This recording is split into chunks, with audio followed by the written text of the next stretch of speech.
Пиво Лапс е една приказна што трае 5 години и веќе е доста претпознатлива по градот и во Македонија.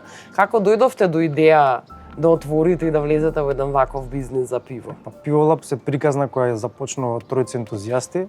Претежно од 2016-17 имаат правено домашни пива, домашни услови, претежно во тенџериња си правеле пиво.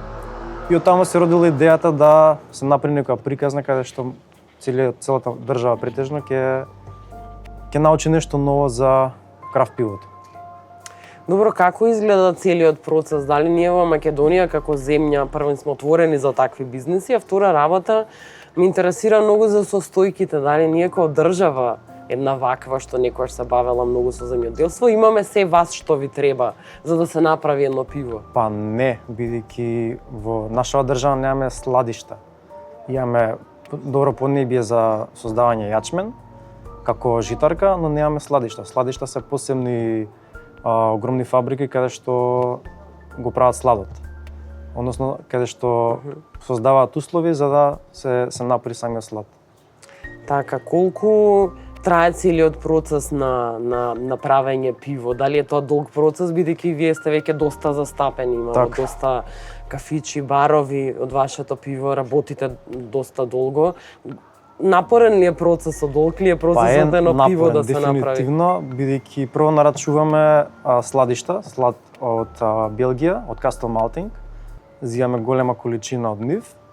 Хмелјови зијаме од Словенија, претежно амерички хмелј, за да се направи аромата на пивото. Кога ќе ни стигнат тие ресурси, јачменот иде преку процес на мелење, се мели ситно за да се скрши срцевината на самото зрно. Потоа од мелење се пренасочува кон посебен танк за каде што ќе остои пивото, односно течноста на сладот, во топла вода од прилика околу 65 до 68 степени. Откако ќе одстои околу саат време одстојува во самата вода, се вадат шеќерите од самиот јачмен, потоа таа течност се префрла во посебен друг танк каде што се вари самото пиво. Додека почнува на почетокот од варењето, се става некоја количина на хмелј, претежно тоа се става за да се даде горчина на самото пиво. Откако ќе зоврие, во зависност од стилот на пивото, се додаваат и други хмелјови кон крајот на варењето за да се додадат, да се истакнат аромите на пивото. Откако ќе се свари целото пиво, преку посебен чилер се насочува пивото, се лади нагло од 90 степени, спаѓа на 20 степени и се транспортира преку пумпи се транспортира до ферментор, каде што тоа е затворен систем под компресија и се оставува пивото околу 2 недели. Така, и потоа, од кога ќе се дистрибутира веќе, кој е вашиот впечаток вака како екипа, како тим? Колку ние имаме веќе создадено култура на пиење на крафт пива?